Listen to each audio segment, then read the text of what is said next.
Iyi miryango yabigaragarije mu imurikabikorwa mu gikorwa cyateguwe n'urwego rw'igihugu rw'imiyoborere RGB n'ishami ry'umuryango w'abibumbye ryita ku iterambere ku bufatanye n'ihuriro ry'imiryango itari iya leta ikorera mu Rwanda. Mutangana Kabera ni umuyobozi wa FESI, umwe mu miryango yitabiriye imurikabikorwa. Arasobanura uruhare bagize mu iterambere ry'urubyiruko bafasha kwiteza imbere.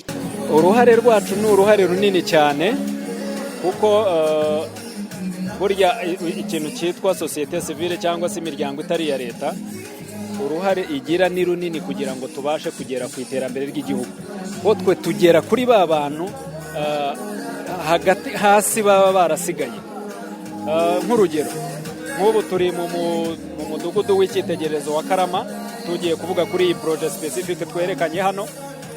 Uyu mudugudu w'icyitegererezo wa Karama watujwemo abantu bari batuye mu manegeka mu mujyi wa Kigali.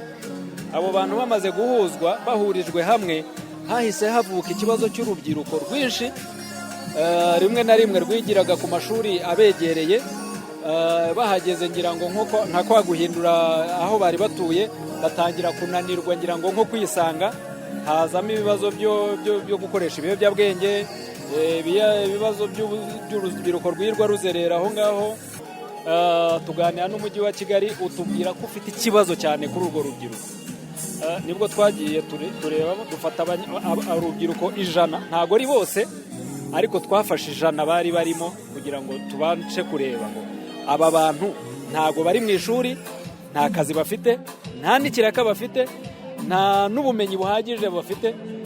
Dutangira noneho kubashyira mu byiciro bitandukanye, dukora amahugurwa, turabahugura mu bumenyi ngiro, hanyuma ubu turi muri faze yo kubaherekeza kugera ku gukora amatsinda y'abahanga imirimo. Charles Kumizusenge, umwe mu baje baturutse mu muryango w'abantu bafite ubumuga bw'uruhu mu Rwanda OIPA, arashimira inzego zabahaye ubutumire, ahamya ko ari intambwe ishimishije bateye.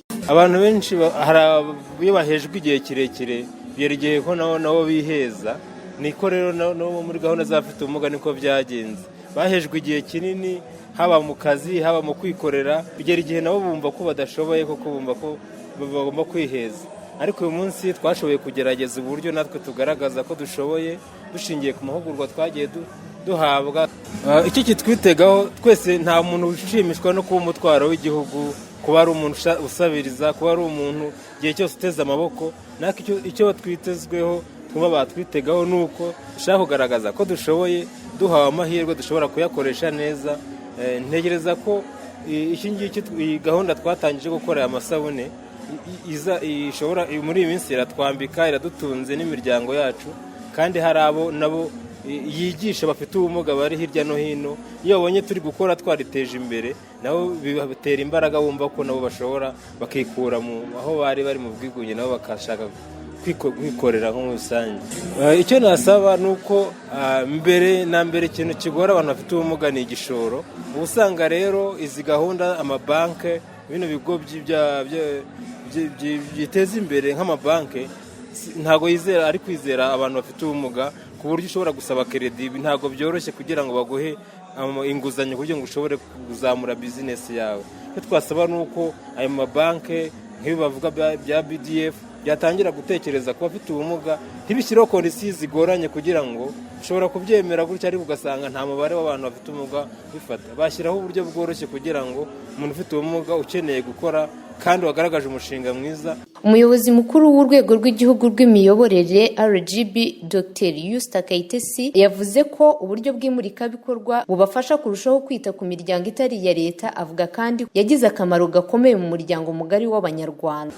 Ubu buryo rero budufasha kubahugura, tukabaha ubumenyi, ariko tukabaha n'amafaranga ashobora gushyira mu bikorwa ibikorwa byabo, kandi tukanabakurikirana kugira ngo bashobore gukorera mu mucyo, banakoreshe neza ibyo bahawe.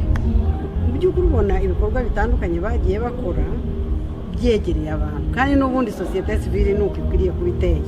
Ikwiriye kuba yegereye abaturage, ikaba ijwi ariko ikaba n'igisubizo ku bibazo bafite. Guhera mu mwaka w'ibihumbi 2018 muri iyo gahunda yo gutera inkunga imiryango itari iya leta, imiryango imaze guhabwa inkunga igera ku 152, aho buri muryango wose wahawe agera kuri miliyoni 25 z'amafaranga y'u Rwanda. Iyo nkunga yayifashishije mu guteza imbere imishinga yayo ndetse n'ibindi bikorwa bitandukanye, ndetse kandi no kubaka ubushobozi. Igice cya kabiri cy'iyi gahunda kizarangira mu mwaka w'ibihumbi 2024.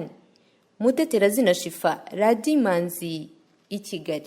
Reka nkwikaze kandi nkwifurize gukomeza kugubwa neza mukunzi wa Ituze 250. Ni wa mwanya rero turebera hamwe ibigenda bicaracara hirya no hino mu Rwanda ndetse no mu mahanga. Hanyuma rero ku itariki 14 z'ukwezi kwa gatanu cyangwa se Gicurasi hirirwa amakuru agiye atandukanye n'ubundi ku mbuga nkoranyambaga, ariko usanga abantu benshi bapostinze bifuriza abamama babo umunsi mwiza. Abantu batandukanye bari umunsi w'abamama, buri mubyeyi wese wabyaye ubundi rwose abakwiye icyubahiro. Niyo mpamvu 14 z'ukwezi kwa gatanu aba ari umunsi koko wahariwe abo bamama igihe cyose. Rero niyo mpamvu tugiye kurebera hamwe ese umunsi w'abamama watangiye ute, watangijwe nande, ese ni yihe mpamvu uwo munsi washyizweho. Byose turabirebera hamwe, turaza kurebera hamwe n'icyo abantu bakomeye batandukanye bagiye bavuga kuri uyu munsi, kuko ni umunsi udasanzwe. Nta muntu ku isi uba uri ku isi atagira umubyeyi w'umumama. Ntabwo bishoboka ko umuntu apfa kuza gutyo gusa adaciye ku mubyeyi w'umumama. N'umubyeyi w'umupapa bayabigizemo uruhare, ariko kuri uyu munsi ugaruka cyane ku babyeyi b'amamama cyane.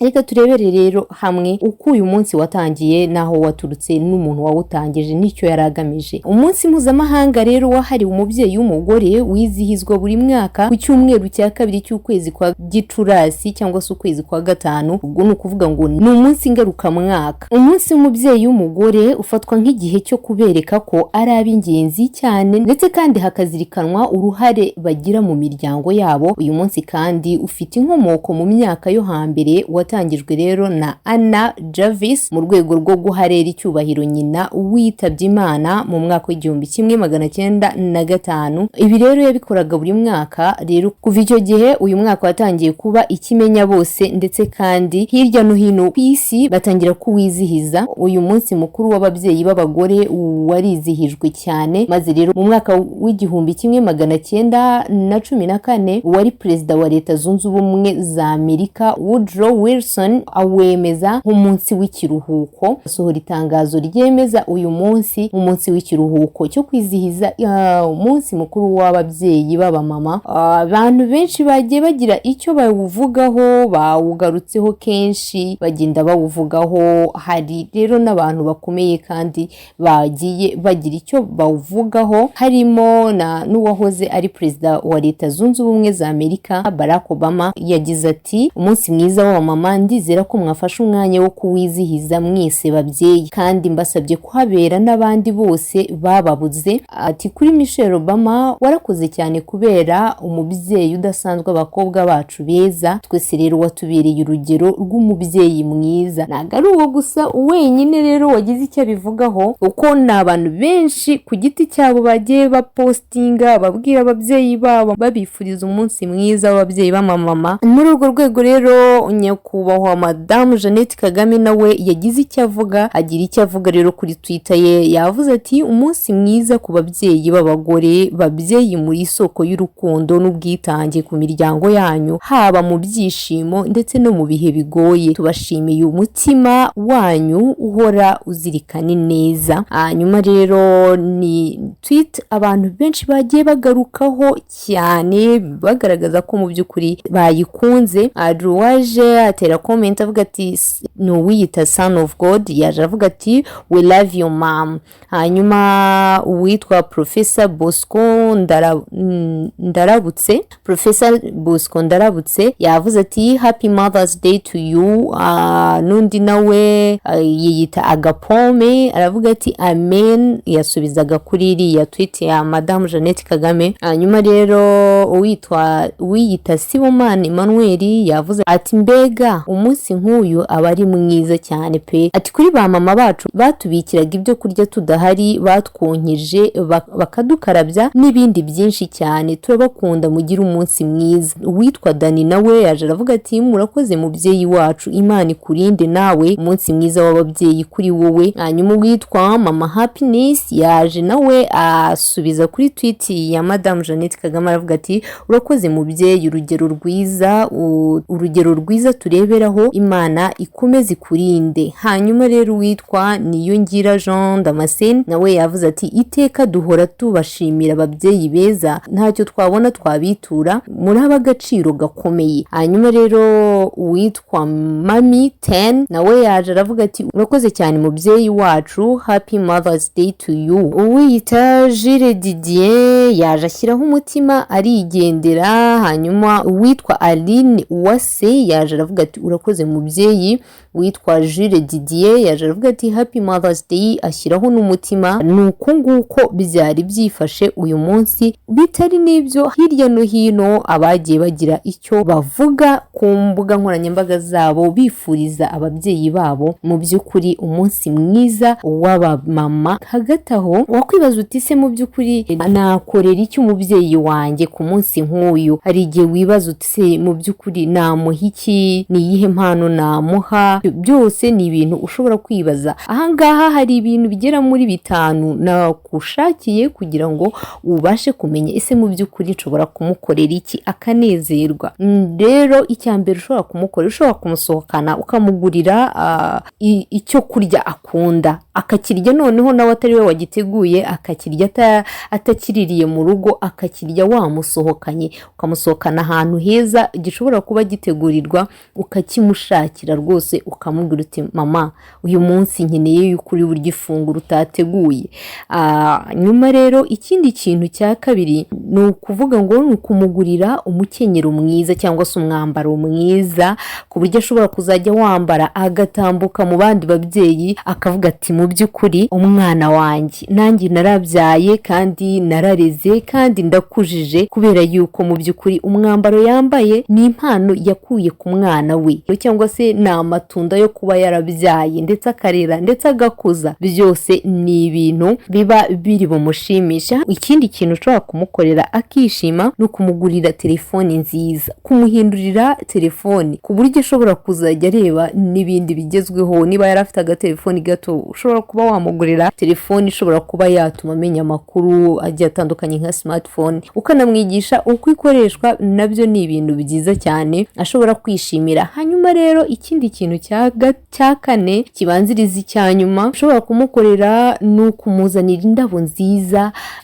ziroza se cyangwa se izindi ndabo zishobora kugaragariza umuntu ko umwishimiye kandi umukunda, mu by'ukuri nawe akazifata akishimira yuko afite umwana, noneho uwo munsi arimo kuwishimira ariko koko turutse ku muntu watumye yitwa umubyeyi. Ni ibintu byiza cyane byizihira buri mubyeyi uwo ari we wese. Hanyuma ikindi kintu cya gatanu ushobora gukorera umubyeyi wawe kandi akishima ku munsi nk'uyu ni ukumwoherereza ubutumwa bugufi, ubutumwa bw'amagambo, message. Ushobora no gukoresha na momo, byose birashoboka, cyangwa se n'ubundi buryo bwo kumwoherereza amafaranga. Ariko si n'ibyo gusa, ubutumwa bwiza cyane bw'amagambo nabwo ababyeyi bubakora ku mitima. Ushobora kwibaza uti mu by'ukuri nshobora kubwira gute umubyeyi wanjye, n'ubuhe butumwa nshobora kumuha bukamukora ku mutima? Reka turebe bumwe mu butumwa ushobora kubwira umubyeyi wawe ku munsi nk'uyu w'abamama, akishima kandi akanezerwa ndetse akishimira yuko ari umubyeyi. Hano hari ubutumwa bugira buti mama niwe mwarimu wa mbere ku isi mfite, wigisha kandi akigisha buri muntu n'inshingano ze mu buryo atabitekerezaga kandi adategereje igihembo. Ati mu by'ukuri mama uri umubyeyi ushobora kurera umuntu ukamukuza kandi n'ubundi ugakomeza ukamukurikirana kuri wa murongo wamuhaye. Uri umubyeyi ugendana n'umuntu mu murongo we kandi ukabikorana urukundo ndetse no kwita kuri uwo muntu. Ndagukunda mama. Ubwo ni ubutumwa bwiza ushobora guhereza umubyeyi wawe. Ubundi butumwa bwa kabiri ushobora kuvuga uti umuntu wese yaza, abantu baza bakansanga ndetse abandi bakagenda, ariko mu by'ukuri mama wanjye ntabwo ajya agenda, ntabwo ajya nsiga. Ndagukunda mama, nkusezeranyije yuko aho uzaba uri nanjye tuzabana. Mama wanjye uri umuntu ubana nanjye mu bihe byanjye byose, naba ameze neza cyangwa ntameze neza, mu bihe byanjye byiza n'ibihe byanjye bitari byiza, mu mafuti ndetse no mu kuri, hose mba mpagararanye nawe. Bose bansiga ariko wowe wagumana nanjye. Rero ndabigushimira cyane kuri umubyeyi mwiza utajya unsiga. Ndagukunda cyane mama, umunsi mwiza w'ababyeyi b'abamama. Bundi butumwa bundi bwa gatatu ushobora kuba wamubwira, ushobora kumubwira uti ntago ari umunsi udasanzwe gusa, kuko iminsi 365 igize umwaka yose uhora uri udasanzwe kuri njyewe. Uba nasobanura urukundo rwawe kuri njyewe ntago ari ibintu byoroshye, ntago ari ibintu nabonera igiciro nagereranya nabyo. Umunsi mwiza w'ababyeyi mama, ndagukunda cyane. Ubundi butumwa ushobora kumubwira uti kuri uyu munsi mwiza w'abamama ndagusezeranya yuko nzabana nawe mu bihe byose, mu gatoya no mu kanini, mu bikomeye no mu byoroheje. Nzabana nawe mu buzima bwawe bwose, just like you stayed with me since my birth till now. Nkuko nawe wabanye nanjye kuva mvutse ndetse kugeza uyu munsi. Happy Mother's Day, umunsi mwiza wa mama wanjye, ndagukunda cyane. Mu by'ukuri umunsi w'abamama ni umunsi ukora kuri buri muntu wese, yaba umugabo, yaba umusore, yaba umwana, yaba umukobwa, yaba umukecuru. Buri muntu wese aba afite aho yaturutse. Niyo mpamvu umunsi mwiza w'abamama, umunsi mwiza w'abamama kuri buri muntu wese wavutse, umunsi mwiza w'abamama kuri buri muntu wese ufite umubyeyi n'utamufite. Niba udafite umubyeyi nakubwira ntikomera, ariko kandi nicyo gihe cyawe cyo kwitekerezaho ukavuga uti uyu mubyeyi nubwo adahari ndiwe kuko nasigaye mu izina rye, ngomba rero kumuhagararira neza. Uri ambasaderi we, kandi ahari hose aragusabira, ntasiba kugusabira ku Mana.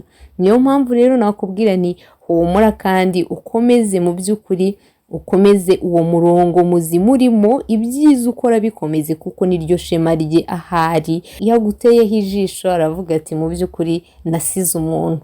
Iyo utangiye gutandukira rero ujya mu bibi, mu by'ukuri uba urimo kumubangamira kandi uba urimo no kwanduza izina rye mu bantu bari bamuzi. Reka duharanire rero kuba ishema ry'ababyeyi bacu aho twaba turi hose, nibyo twaba turimo byose duharanire kuba ishema ryabo. Iyi ni Ituze 250, njye ndi Queen of Trends. Reka dukomeze tugire umunsi mwiza, umunsi mwiza w'abamama ku bamama bose, umunsi mwiza w'abamama ku bana bose, kandi twese dufatikanyirize hamwe tuvuge tuti kubasiga icyasha tubyamagane. Turabyamaganye